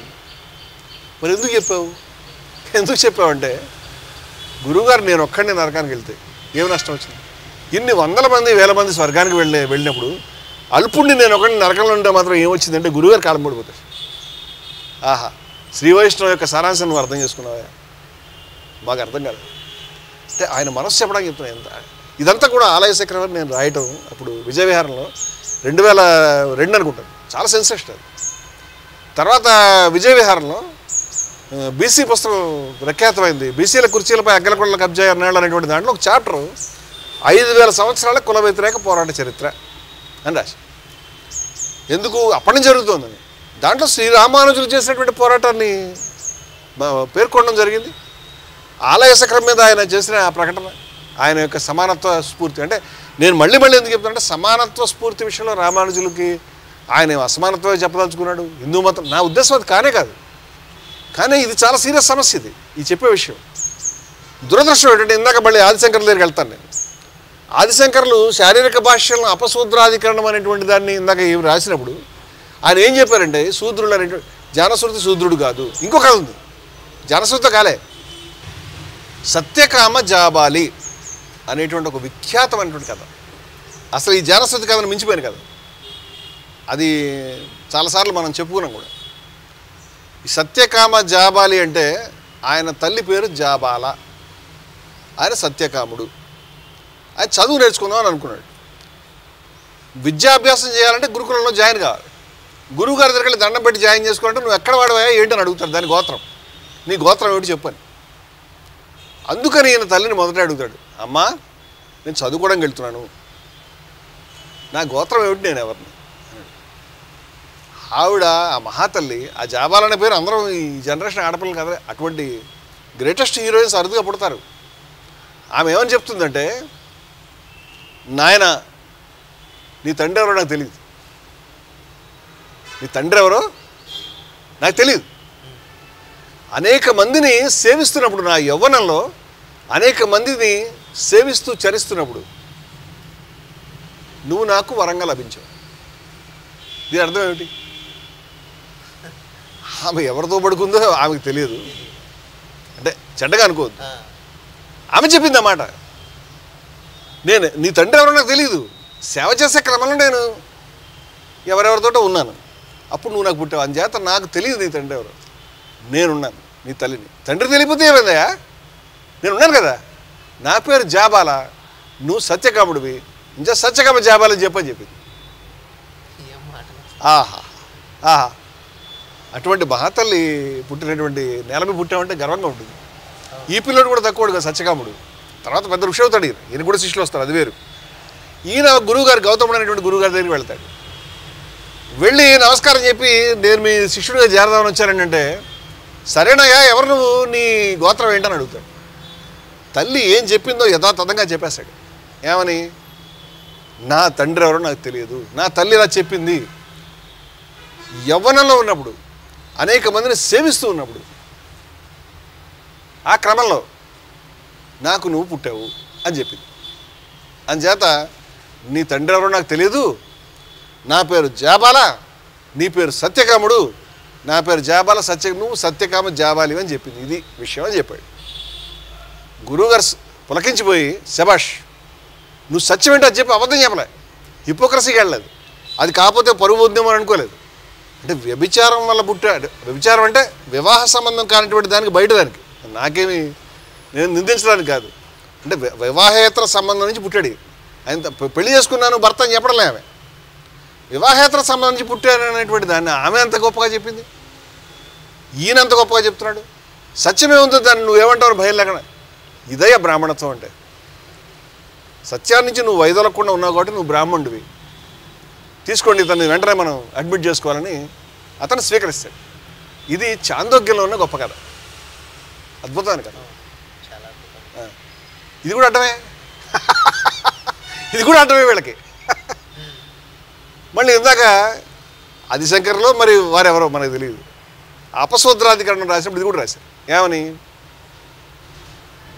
అతను శూద్రుడు కాదనే విషయం స్పష్టమైంది, అతను బ్రాహ్మణుడని డిక్లేర్ అయిపోయింది అని రాస్తారు. అంతే, ఇంకా అంతకంటే పెద్ద ఏమి రాయలే. సత్యాన్ని ప్రకటించాడు బ్రాహ్మణుడు, నువ్వు ఒప్పుకోవట్లే కదా, నువ్వు జాతి బ్రాహ్మణుడుగా నీకు కావాల్సింది. ఆయన తల్లి ఎక్కడన్నా నేను పెళ్లి చేసుకుంటే నా ఆయన భర్త పేరు చెప్పడానికి ఆమెకి ఏమైంది, భర్త ద్వారా పుట్టుంటే పెళ్లి చేసుకుంటే, నా యవ్వనంలో అనేక మందిని సేవ చేస్తూ సేవకురాలు. బ్రాహ్మణ స్త్రీలు సేవ చేస్తారా, క్షత్రియ స్త్రీలు సేవ చేస్తారా, పరిచారికకి పుట్టినటువంటి వాడు, అది కూడా ఎవరెవరితో ఆ పరిచర్యలో భాగమో లేకపోతే మరి వేరే కారణమో ఆమె పుట్టాడని చెప్తుంది. ఆమె యవ్వనంలో చెప్తుంది. ఇంత డేరింగ్గా చెప్తున్నటువంటి విషయం అది. దీనికి నువ్వు బ్రాహ్మణత్వం ఎక్కడి నుంచి తెస్తావు? మళ్ళీ తీసుకొచ్చి ఇగో శూద్రుడు కాదని తేలిపోయింది, అందుచే శూద్రుల నిషేధమే, శూద్రులు అనేవాళ్ళకి నిషేధమే అని చెప్పి ఆ కథను కూడా తప్పుదారి పట్టించి శూద్రులు కనుక ఈ సబ్జెక్ట్ వింటే నాలుగు కొయ్యాలి, శూద్రులు రావడానికి వీల్లేదు అని. ఇప్పుడు శ్రీభాష్యం విషయానికి వద్దాం. మన సబ్జెక్ట్ అది కదా. అవును. ఈ శ్రీరామానుజులు రాసినటువంటి శ్రీభాష్యం ఆయన శంకరాచార్యులు రాసినటువంటి ఆ శారీరక భాష్యంతో డిఫర్ కావడానికి, దాన్ని కాదు తుప్పని చెప్పడానికి. ఈయన అద్వైతి, ఈయన విశిష్టాద్వైతి. అద్వైత మతాన్ని కూరదోసి లేదా తుత్తునేలు చేసి దాన్ని అబద్ధం అని చెప్పి విశిష్టాద్వైతాన్ని స్థాపించడానికి ఈయన మోటివ్, ఈయన ఒక ఆలోచన అది, ఈయన యొక్క సంకల్పం అది. సో అన్ని విషయాల్లో ఈయన డిఫర్ అవుతారు. కానీ ఈ ఒక్క విషయం వచ్చేసరికి ఆచార్యులు ఇద్దరు ఒకటైపోయారు. శూద్రుల్ని అణగదొక్కాలి, శూద్రుల నిషేధం విషయం మక్కి పైపెచ్చు రామానుజాచార్యులు ఏమాత్రం దాంట్లో ఏమి సాఫ్ట్గా కానీ ఏమీ లేదు, యథాతథంగా జానశ్రుతి శోకిస్తున్నాడు కాబట్టి శూద్రుడని చెప్పారు. మళ్ళీ ఆ దరిద్రపు ఆ సాక్ష్యాలు ఏవైతే ఉన్నాయో పనికిరాని సాక్ష్యాలు, ఆయనతో వెళ్ళాడు, ఈయన ఈయనతో భోజనం చేశాడు అంచేత ఆయన అది అయి ఉండొచ్చు, ఆయనతో కూడా కలిపి కనిపించాడు కాబట్టి ఈయన ఇదై ఉండొచ్చు, సో క్షత్రియుడని రుజువైంది. ఏం కాలే. శూద్రుడు డైరెక్ట్గా ఒరే శూద్ర అని చెప్తే దానికి వేరే అర్థం చెప్పి వాడు శూద్రుడు కాదని తేల్చి శూద్రులకు అధికారులను తలపేస్తున్నారు వీళ్ళిద్దరు. అమ్మ నేను పరిచర్యలు చేస్తూ కన్నాను అని చెప్పేసి ఆ అమ్మ చెప్తే దాన్ని మళ్ళీ మార్చేసేసి లేదు బ్రాహ్మణుడే. మరి బ్రాహ్మణులు క్షత్రియులు వైశ్యులు కాకుండా ఈ త్రైవర్ణికులు కాకుండా వేరే ఎవరైనా ఉంటే వాళ్ళకి నిషేధము. రామానుజాచార్యులు కూడా ఏం చెప్తాడంటే చాలా ఘోరమైనటువంటి మాటలు ఆయన చెప్పినటువంటి మాటలు, శూద్రుడు నడిచేటువంటి శ్మశానం అని చెప్పాడు. శూద్రుడు నడిచేటువంటి శ్మశానం, అపవిత్రమైనటువంటి వ్యక్తి, అతని దగ్గర వేదాధ్యయనం మనకు చెప్పకూడదు. శూద్రుడు పశువుతో సమానం అని చెప్పాడు. శ్రీభాష్యంలో ఉంది ఈ మాట, శూద్రుడు పశువుతో సమానము అని చెప్పాడు. అందుచేత అతనికి వివేకం లేదు, అందుచేత పశువు సమక్షంలో వేదాలు చదవకూడదు, దాన్ని నేర్పకూడదు. నేర్చుకుంటే తగరము సీసము కాల్చి చెవిలో పోయాలి. సీసం కాల్చిపోస్తే వాడు బతుకుతాడా? పోతాడు, మనకేమిటి, విన్నాడు కదా. చెవిలో కాల్చిన సీసం పోయి నాలుకని ఖండించు, దేహాన్ని ఛేదించు. అతను కనుక చెప్తే నాలుకని కోసాయి, ముక్తి ఎలాగంటే ఎలాగనే వస్తుంది. వేద ఋషుల్లో ఎవరు కూడా శూద్రులు లేరు. జానశ్రుతి శూద్రుడు కాదు, సత్యకాముడు శూద్రుడు కాదు, మరి వాళ్ళెవరు కాదు అని ఒక దీని దుర్మార్గం అన్నందుకు నన్ను క్షమించాలి. అంటే రామానుజులు చేశారు, ఆదిశంకర్ చేశారు నాకు తెలియదు. దుర్మార్గం అనే మాట అయితే ఎవరు చేసినా దుర్మార్గం. ఎంత మాట అది. అందుచేత ఈ మాటలు వాళ్ళు శ్రీభాష్యంలో ఆయన రాయటం జరిగింది. ఈ శ్రీభాష్యాన్ని అక్షరం కూడా తేడా లేకుండా అలాగే ఉంచారు. ఎవరు? మన జీయర్ స్వాములు కానీ శ్రీవైష్ణవ సాంప్రదాయంలో రామానుజులను అనుసరించేవాళ్ళు కానీ శ్రీభాష్యంలో ఎటువంటి మార్పు చేయలేదు. ఇంకో మాట కూడా చెప్పాలి నేను ఇక్కడ. అంటే ఇవన్నీ కూడా రకరకాల ప్రక్షిప్తాలు వచ్చినాయి, రకరకాల వేడైనాయి, అవి అలాగే ఉన్నాయని ఏంటి అని రకరకాల చెప్పుకుంటారు ఈ పుస్తకాలను ఆయన రాసాడని. నాకు అవగాహన ఉన్నంత వరకు శ్రీభాష్యాన్ని స్కాలర్స్ అంతా కూడా రామానుజుల యొక్క అథెంటిక్ రచనగా పరిగణిస్తున్నారంటే అది అథెంటిక్ అని నేను చెప్పబోను. నేనేం స్కాలర్ని కాదు, నేనేం అథెంటిక్ అని అధికారికమని చెప్పడానికి నేను సరిపోను. కానీ ఇలా ఉన్నది అని చెప్తున్నాను నేను. శ్రీభాష్యంలో ఈ మాటలు ఉన్న మాట వాస్తవం. ఇప్పుడు సమతామూర్తి అని మీరు చెప్తే సమతామూర్తి నోట ఇప్పుడు మీరు ఒక విషయం గమనించాలి. శూద్రులు అంటే మీరు కొంపదీసి దళితులు అనుకుంటారా? కానే కాదు. మాలలు మాదిగలు అది కాదు. చాలామందికి అలా అర్థం అవుతుంది. మనుస్మృతి అంబేద్కర్ తగలబెట్టాడంటే ఇదేదో మాలమాదిగలకు సంబంధించిన విషయం అని అందరూ కానే కాదు. బ్రాహ్మణులు క్షత్రియులు వైశ్యులు కాకుండా మిగతా హిందూ సమాజంలో ఉన్నంత శూద్రులే. ఈ విభజన పక్కన పెడతా. అంటే రెడ్లు, కమ్మవాళ్ళు, వెలమలు, మరెవరైనా, అంటే నేను కులాలని దూషించట్లేదు. నేను అటువంటి జరిగిందని చెప్తున్నాను. ఇలా జరుగుతోంది, దీన్ని ఉండనివ్వకూడదు, ఇటువంటి అపవ్యాఖ్యానాలు ఉండనివ్వకూడదని నా ఉద్దేశం. మీరు రాసి జనశ్రుతి కథ చాందోగ్యం అలా లేదే. వేదాంత దర్శనంలో కూడా ఎక్కడ ఈ 5 సూత్రాలు నేను చదివించాను, వాటిలో కూడా ఎక్కడ శూద్రులకు సంబంధించిన నిషేధం స్పష్టంగా ఆ మాటలేమి లేవే. లేని దాన్ని మీరు ఆ పదాల మధ్య తీసుకొచ్చి దీని అర్థం ఇదేను అని ఇద్దరు మహా ఆచార్యులు రాసిన తర్వాత ఎక్కడికి పోవాలి మేము? ఎక్కడికి పోవాలిగా? ఈ మతానికి ఏమిటి దిక్కు ఇలా చేస్తే? అంచేత పండితులు కూర్చొని, ఇప్పుడు జిఆర్ స్వామి గారి యొక్క ఆంతర్యం మనకు తెలుసు కదా, ఏమిటి ఆయన ఆంతర్యం? సమానత్వాన్ని రామానుజులు బోధించారు, ఆయన స్ఫూర్తి ఇదే. అంచేత సమతామూర్తి అనేటువంటి విగ్రహాన్ని మేము పెడుతున్నాము, చరిత్రలో చిరస్థాయిగా ఉండిపోవాలని చెప్తాడు ఆయన. మంచిదే. నేను అడుగుతున్న విషయం ఏమిటంటే, ఆ మహానుభావుడు సమతామూర్తి అని మీరు చెప్తున్నప్పుడు సమతామూర్తి నోట ఇటువంటి మాటలు ఉండడం న్యాయమేనా? అంచేత తమరు జిఆర్ స్వామి గారు లేదా మరెవరైనా పెద్దలు దయ ఉంచి శ్రీభాష్యంలో ఈ మాటల్ని తిరస్కరించండి, ఇవి తప్పు అని చెప్పండి, దీన్ని డిజోన్ చేసుకోండి. అంటే మేము అంగీకరించడం లేదని చెప్పండి, మేము శ్రీభాష్యంగా దీన్ని అంగీకరించడం అని చెప్పండి, ప్రక్షిప్తం అని చెప్పండి. పోనీ లేదా దాన్ని ఇవాళ యథాతథంగా అమలు చేయలేము, అది రామానుజుల యొక్క హృదయానికి వ్యతిరేకమని చెప్పండి. నేను ఒక పని చేశాను, మీకు అందరూ తెలుసు, శంకరపీఠాధిపతులు శంకరపీఠాధిపతుల వంకల భావాలు అని రాశాం.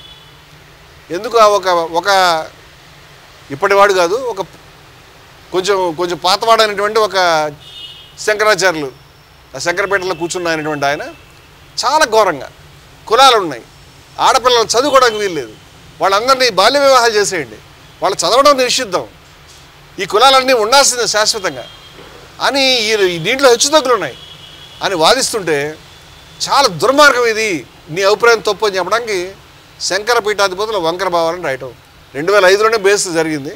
దాని బుక్ రూపంలో మొన్న మార్చాను. కానీ 2005లో 5000 సంవత్సరాల కుల వ్యతిరేక పోరాట చరిత్రలో ఇదంతా రాసింది ఆయన మీద, కొత్త విషయం ఏం లేదు దాంట్లో. అంటే నేను 20 ఏళ్ళ నుంచి చెప్తున్నాను, ఈ సబ్జెక్ట్ చెప్తున్నాను నేను. దాంట్లో అపశూద్రాధికరణ, ఇక్కడ గొప్ప విషయం చెప్పుకోవాలి. హిందూ మతంలో ఈ దారుణాన్ని చెప్తున్న నేను మొదటివాడిని కాదు, చాలామంది గొప్పవాళ్ళు చెప్పారు. దయానంద సరస్వతిని నేను ప్రముఖంగా, దయానంద సరస్వతి భావాలని నేను 2000 సంవత్సరాలు 23 సంవత్సరాల ఏళ్ల క్రితమే ఈ విషయాలు రాసి ఉన్నాను. అప్పుడు కేసులైనా గొడవలైనా నా మీద. దయానంద సరస్వతి భావాలు అని చెప్పినప్పుడు దాంట్లో ఈ కులాలకు సంబంధించినటువంటి విషయాలు వచ్చినాయి. దయానంద సరస్వతి యొక్క గొప్ప శిష్యులు పండిత గోపదేవ శాస్త్రి గారు, మహానుభావుడు ఆయన 2 పుస్తకాలు రాశాడు. ఒక పుస్తకం పేరు అపశూద్రాధికరణము అనే దీని మీదే చర్చ. మరొకటి ఈ శంకరపీఠాధిపతులు అంటరాని వారిని, వాళ్ళు అంటరానితనం పాటిస్తేందుకు వాళ్ళే అంటరాని వారిని ఆయన అటాక్ చేస్తూ రాశాడు. గోపదేవ శాస్త్రి గారు నాకు తెలిసి అబ్రాహ్మణుడు, నాకు తెలిసి శూద్రుడు అనుకుంటున్నాను నేను. అంచేత ఆయన దయానంద సరస్వతే బావిలో దూకి చావండి మీరు, వేదంలో లేదే ఈ మాట, వేదమే మొత్తం సర్వమానవాళి గురించి వేద ఋషులే చెప్పారు, భగవంతుడే వాడి ఆ విధంగా వచ్చింది, నువ్వెవరు దీంట్లో వచ్చి అబద్ధాలు చెప్పడానికి, నువ్వు బావిలో దూకని గర్జించినటువంటి మహానుభావుడు దయానంద సరస్వతి. ఆయన స్వయంగా శూద్రులకి ఉపనయనం చేసినవాడు, ఆయన స్వయంగా కుల భేదాలను భద్రకొట్టడంలో మనం చాలాసార్లు అసలు దయానంద సరస్వతి పేరుతో మనం ఎప్పుడు రణబేరుద్యమం చేసినా ఏం చేసినా ఆయన ఫోటో లేకుండా ఒకసారి కూడా చేయలేదు. అంటే కులాన్ని దెబ్బ కొట్టిన దాంట్లో ఆయన అసామాన్యుడు. గాంధీ గారు కూడా చెప్పాడు, కులం మీద ఏమి దెబ్బ కొట్టి అడిగినాను, ఎవరైనా చెప్తారు. పండిత గోపదేవ శాస్త్రి గారు ఈ అపశూద్రాధికరణానికి సంబంధించిన చర్చ అంతా తీసుకొచ్చాడు. 2002లో హే ఈ బ్రాహ్మణ కులహంకారం కట్టిపెట్టండి అని ఒక దుర్మార్గుడు రాసిన వ్యాసాన్ని వ్యతిరేకిస్తూ నేను రాసినప్పుడు ఈ చర్చ అంతా వేరే విషయం మీద మాట్లాడుతూ భగవద్గీతలో మళ్ళీ ఇక్కడికి వచ్చి ఈ యొక్క అపశూద్రాధికరణం ఈ విధంగా శంకర భగవత్పాదులు రాసినట్టు ఈ తప్పు ఉందని గోపదేవ శాస్త్రి గారు రాశారని ఆయన చెప్పిన ఎసెన్స్ అంతా నేను రాశాను. అంచేత ఒక మహానుభావుడు దాన్ని ఎదుర్కొన్నందుకు ధన్యవాదాలు. వారే అప్పుడు రామానుజులు రాసిన దాంట్లో కూడా ఈ పొరపాటు ఉంది, ఆయన దీన్ని ఫాలో అయినాడు, ఆయన కూడా అలాగే అంతే కఠినంగా ఇంకొంచెం ఇంకా డోస్ పెంచి కూడా చెప్పాడు అనేటువంటి మాట వారు కూడా చెప్పడం జరిగింది. ఈ విషయాలను 22 సంవత్సరాల క్రితమే నేను రాసి 27 సంవత్సరాల క్రితం 2 దశాబ్దాల క్రితం విజయవిహారంలో రాసాం, పుస్తకాలు తెచ్చాం. శంకరపీఠాధిపతుల యొక్క వంకర భావాల పుస్తకం ఉన్నది, అలాగే బ్రాహ్మణ కుల అహంకారాన్ని కట్టిపెట్టడం అనేటువంటిది ఉన్నది. అంటే దీని మీద పోరాటం ఇవాళ చేస్తున్నది కాదు, మనం ఎప్పటి నుంచి చేస్తున్నాం. హిందూస్ ఫర్ ప్లూరాలిటీ ఈక్వాలిటీ 22లో మనం ప్రారంభించుకున్నాం మొన్న. కానీ ఈక్వాలిటీ సమరం మన విజయ విహారం, మన జయభారత్కి సంబంధించినంత వరకు ఎప్పటి నుంచో మన శిబిరంలో ఈ పోరాటం నడుస్తూనే ఉంది, మనం చేస్తూనే ఉన్నాం.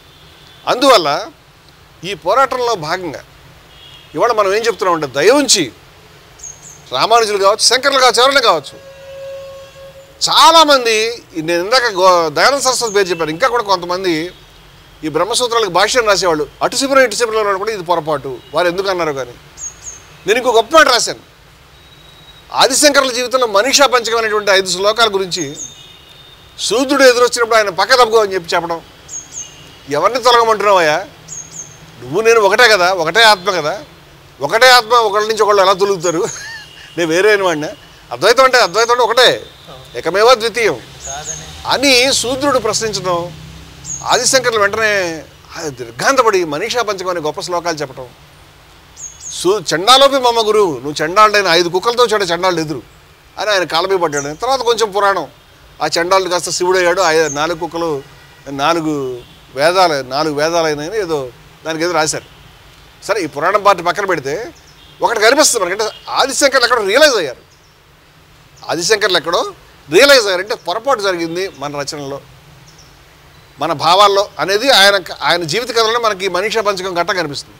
మనీషా పంచకం అనేటువంటిది 5 శ్లోకాలని ట్రాన్స్లేట్ చేసి ఆ మహానుభావుడు గురి దండం పెట్టుకుంటూ, నేను ఆ శంకర పీఠాధిపతులు తప్పు చేస్తారు కానీ ఆదిశంకరులు చాలా అద్భుతంగా చెప్పారు అనేటువంటి దాన్ని నేను రాయటం అనేది జరిగింది. నేను కోరేది మనీషా పంచకం స్ఫూర్తితో ఆయన రచనలో ఉన్నటువంటి, ఆయన రాసినవో వేరే వాళ్ళు రాసినవో కూడా కావచ్చు, అవి ఆ పొల్లుని సరిచేయండి, ఈ అసమానత్వాన్ని కడిగేయండి, ఈ కళంకాన్ని తీసేయండి అని నేను అడుగుతున్నాను. మీరు ఒకసారి జీఆర్ స్వామి గారు ఆలోచించాలి. మీకు అనేక మంది భక్తులు ఉన్నారు. మీ భక్తుల్లో మంత్రులు, ఎమ్మెల్యేలు, రెడ్లు, లేకపోతే రకరకాల పెద్ద కులస్తులు వాళ్ళు వచ్చి మీకు దండాలు పెట్టుకుంటారు. మీ పీఠానికి వెళ్ళి చూస్తే ఏ బ్రాహ్మణ క్షత్రియ వయసులే వస్తున్నారు, అక్కడికి అందరూ వస్తున్నారు కదా. మీరు మీతో పాటు ఉన్నటువంటి ఆ మంత్రి గారినో లేకపోతే మరెక్కడో మీరు చాలాసార్లు మేము చూస్తూ ఉంటాం ఫోటోల్ని, వాళ్ళు నడిచే శ్మశానం అని మీరు నమ్ముతున్నారా? వాళ్ళు నడిచే శ్మశానం వాళ్ళు అని చెప్పగలుగుతారా? వాళ్ళకి మీకు వేదాధికారం లేదని చెప్పగలుగుతారా? దిగ్భ్రాంతికరమైన విషయం ఏంటంటే, ఏ విధంగా అయితే ఈ సమతామూర్తి విగ్రహాన్ని పెట్టారో దాదాపుగా అదే సమయంలో 1000 ఏళ్ళు పూర్తయ్యేం చేశారు. ఇవన్నీ శాస్త్రార్థ ఉత్సవాలని రామానుజులు చేశారు. అదే సమయంలో జీఆర్ స్వామి గారు స్వయంగా శ్రీభాష్యాన్ని ప్రింట్ చేశారు.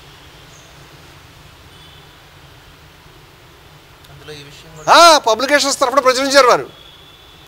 ఆశ్చర్యం ఏంటంటే, సంస్కృత పాఠమే నేను చూసినంత వరకు, నాకు లభ్యమైనది నేను చూశాను, దాంట్లో సంస్కృత పాఠమే ఉంచారు. సంస్కృతం ఎవరికి తెలియదు అనే ఉద్దేశంతో వారు ఉన్నారేమో నాకు తెలియదు. దాంట్లో ఈ దరిద్రం అంతా ఉంది. అంటే ఒక పక్క ఆయన సమతామూర్తి అని చెప్తూ, మరొక పక్క శూద్రులు నడిచే శ్మశానము, శూద్రులు పశువులు లాంటి వాళ్ళు, శూద్రులకు వేదాధికారం లేదు, వింటే కనుక లక్కపోయాలి, వింటే శేషం కరిగించిపోయాలి, ముక్కు కోసేయాలి, చెవులు కోసేయాలి, నాలిక కోసేయాలి, మనిషిని ఖండించేయాలి, తల్లరికేయాలి, చంపేయాలి, ఈ దుర్మార్గం అంతా రాసి సమానత్వం అంటే దీన్ని ఎలా అంగీకరిస్తారు? మీరు కనీసం కింద ఒక నోట్ అని పెట్టచ్చు, ఇది పాత టెక్స్ట్లో మాకు దొరికింది, భగవద్ రామానుజులు దీన్ని రాయకపోయి ఉండొచ్చు, దాన్ని ఎవరో మేము అంగీకరించలేము, అది వారి స్ఫూర్తికి విరుద్ధం అనే మాటలు రాస్తే కొంత ఉపశమనం కలుగుతుంది కదా మాకు. మీరే పుస్తకం ప్రింట్ చేస్తున్నారు, మీరే విగ్రహం పెడుతున్నారు, మీరే సమతాకం పెడుతున్నారు, మీరే సమతాకం. ఏం అన్యాయం అండి ఇది? అన్యాయం కాదు ఇది, అన్యాయమే కదా. హిందూస్ ఫర్ ప్లూరాలిటీ ఈక్వాలిటీ, మళ్ళీ చెప్తున్నాను నేను, హిందూ మతం మీద ఏమైనా అనగానే అందరూ వచ్చేస్తారు, నువ్వు హిందూ వ్యతిరేకివి, నువ్వు దుర్మార్గుడివి, లేకపోతే నువ్వు కమ్యూనిస్ట్వి. నేనేం కాదు, నేను వాళ్ళని కూడా ఇలా కాల్చుకుతున్నాం మేము, లేకపోతే నువ్వు నాస్తికుడివి, లేకపోతే నువ్వు ఇస్లాం అనుకు, అవేవి కాదు. మేము దేనికి అనుకూలం కాదు. నా స్ఫూర్తి అద్వైతమే, నా స్ఫూర్తి ఉపనిషత్తే, నేను ఉపనిషత్తు ప్రేమిస్తాను. అందువల్ల ఉపనిషత్ స్ఫూర్తి నుంచే, అందుచేత హిందూస్ అని చెప్పుకున్నాం మాకు. మేము హిందూస్ ఫర్ ప్లూరల్, మేము హిందువులమే, మేము సమానత్వాన్ని కోరుకున్నాం, మేము అంగీకరించాం, ఈ రకమైనటువంటి నిషేధాలను అంగీకరించాం, ఎవరు వచ్చి చెప్పినా అంగీకరించాం, తీసేయాలి ఆ భాగం అని చెప్తాం, తప్పని చెప్పాలి. అవన్నీ మనం దాన్ని చేయాల్సిన అవసరం లేదు. పాత టెక్స్ట్ని యథాతథంగా ప్రింట్ చేయాలి, మనం ఎడిట్ చేసి దాన్ని ప్రింట్ చేయమని నేను అనట్లే. దానికి నోటు పెట్టండి మీరు, ఇది అభ్యంతరకరం, ఇది వివాదాస్పదం, మేము అంగీకార యోగ్యం కాదు, మేము తిరస్కరిస్తున్నాం, మేము అంగీకరించాం, స్ఫూర్తి అలా పెట్టండి మీరు. అలా పెట్టకుండా మీరు చేస్తే Hindus for plurality and equality అనేటువంటి సంస్థ మీరేం చేస్తున్నారంటే ఈ యొక్క గొప్ప ఇంటిని కట్టి తెరిచి అందరినీ రమ్మని చెప్పి ఈ యొక్క చెత్త చెదారం మలినము అశుద్ధం అంతా కూడా లోపల ఉంచి ఎలా కూర్చోబట్టారు? ఏదో విస్తరబెట్టి ఉమ్మేశారనో లేకపోతే తీసేశారనో నోరుతో రమ్మని నొసలతో చిట్లించి రకరకాల సామెతలు ఉన్నాయి మనకి. నువ్వు విగ్రహం పెట్టి అంత సమానత్వం చెప్పి మళ్ళీ ఈ పుస్తకం వేసి మళ్ళీ దీంట్లో చెప్తే ఇదేమిది అన్నీ ప్రశ్నిస్తాం. అంచేత ఒకవేళ ఎవరినైనా బాధ పెట్టుంటే మనం ఏమన్నా బాధ పెట్టే ఉద్దేశం లేదు కదా. ఒకవేళ ఎవరినైనా గాయపరిచి ఉంటే, ఒకవేళ ఎవరినైనా ఇబ్బంది పెట్టుంటే వాళ్ళకి వినయపూర్వకంగా క్షమాపణలు చెప్పుకుంటూ దయ ఉంచి Hindus for plurality and equality తరఫున నేను విజ్ఞప్తి చేస్తా ఉన్నాను. ఈ యొక్క అలాగే జయభారత్ తరఫున కూడా ఈ యొక్క స్త్రీ భాష్యంలో మరెక్కడన్నా కానీ అలాగే వారికి కూడా చెప్తాం. ఆదిశంకర్ల శిబిరానికి కూడా చెప్తున్నాం. మహానుభావులు మహాప్రవక్తలు ఆ విగ్రహాన్ని చూసి పులకిస్తున్నాం. మేము కూడా చెప్తున్నాం ఆయన ఖచ్చితంగా సమతామూర్తి. ఇవి సమత కాదు. సమతామూర్తికి స్ఫూర్తికి భిన్నమైన విషయాలను దయ ఉంచి పరిహరించండి, తొలగించండి, తిరస్కరించండి, తప్పు అని చెప్పండి, ఏదైనా చేయండి మీరు. కానీ యథాతథంగా మాత్రం మా నెత్తిని రుద్దితే చాలా అన్యాయం. ఇది భారతదేశంలో ఉన్నటువంటి 90% హిందువులు, 95% హిందువులేమో బహుశా, నాకు లెక్కలు తెలియవు. ఏది త్రైవర్ణికులు బ్రాహ్మణ క్షత్రియ వైశ్యులు కాకుండా మిగతా వాళ్ళని ఆడవాళ్ళు కూడా మళ్ళీ అలా లెక్కేస్తే కనుక 98% అని చెప్ప 94% ఆడవాళ్ళ బ్రాహ్మణ క్షత్రియ వైశ్యులు కూడా ఆడవాళ్ళు ఉన్నారుగా, వాళ్ళు కూడా నిషేధమే. ఈ నిషేధాలు, ఈ మాటలు ఇవన్నీ కూడా ఎందుకు వచ్చినాయి, ఏ సందర్భంలో వచ్చినాయి, ఎవడు తెచ్చాడు? ఇది కొందరు చెప్తున్నట్టు బ్రిటిష్ వాళ్ళు తెచ్చారు, ఏమో నాకు తెలియదు. అని మీరు నిరూపించాలి ఆ విషయాలు. నేను కాదనుకుంటాను. ఎందుకో ఈ దరిద్రం వచ్చింది. ప్రతి చోట ఉందండి. ప్రతి మతంలో కూడా, ప్రతి సంప్రదాయంలో, ప్రతి దేశంలో కూడా కొన్ని మంచి కొన్ని చెడు ఉంటాయి. తొలగించడమే సంస్కర్తల పని. ఆయన మహాసంస్కర్త. ఈ స్త్రీ భాష్యంలో ఎవరు రాశారో ఎవరు పెట్టారో తెలియదు. దీన్ని తొలగించండి, డిజోన్ చేసుకోండి అని చెప్తూ హిందూస్ ఫర్ ప్లూరలిటీ ఈక్వాలిటీ ఈ సందర్భంగా సమతా కుంభ అనేటువంటిది చాలా గొప్ప కార్యక్రమం మీరు చేస్తుంది. మీరు కుంభ అనేటువంటిది విన్నాం, కానీ సమతాన్ని యాడ్ చేయడం జీఆర్ స్వామి వారికి వందనం. మీరు చాలా గొప్ప ఆశయాన్ని పెట్టారండి. దయ ఉంచి సమతా కుంభిగా ఉంది, నడుస్తుంది. కాబట్టి దయ ఉంచి ఈ సందర్భంలో కానీ మీరు నిర్ణయం తీసుకోండి. మీ యొక్క పబ్లికేషన్స్లో దీన్ని తొలగించండి. మీ యొక్క కొత్త పుస్తకం వేసి దాంట్లో మీరు నోట్ స్వయంగా మీరు రాయండి. లేదా పండితుల చేత మీరు తలుచుకుంటే ఏమైనా సాధ్యమే. పండితుల చేత రాయించండి. హిందూ మతానికి ఉన్నటువంటి కళంకాన్ని కడిగివేయండి. హిందూ మతం ప్రజల మతం అనే సమానత్వాన్ని, బహుళత్వాన్ని కోరుకునేటువంటి అత్యంత గొప్ప స్ఫూర్తి కలిగినటువంటి ఆలోచనలు మన దగ్గర ఉన్నాయనే విషయాన్ని ప్రపంచానికి చాటండి. హిందూ మతాన్ని రక్షించండి, హిందూ మతాన్ని పెంచండి. లేదా హిందూ మతంలో గొప్ప విషయాలు ఏమన్నాయి ఆ భావాలను మీరు అందరికీ చెప్పండి అని నేను కోరుకుంటూ మనం ముగించుకుంటాం.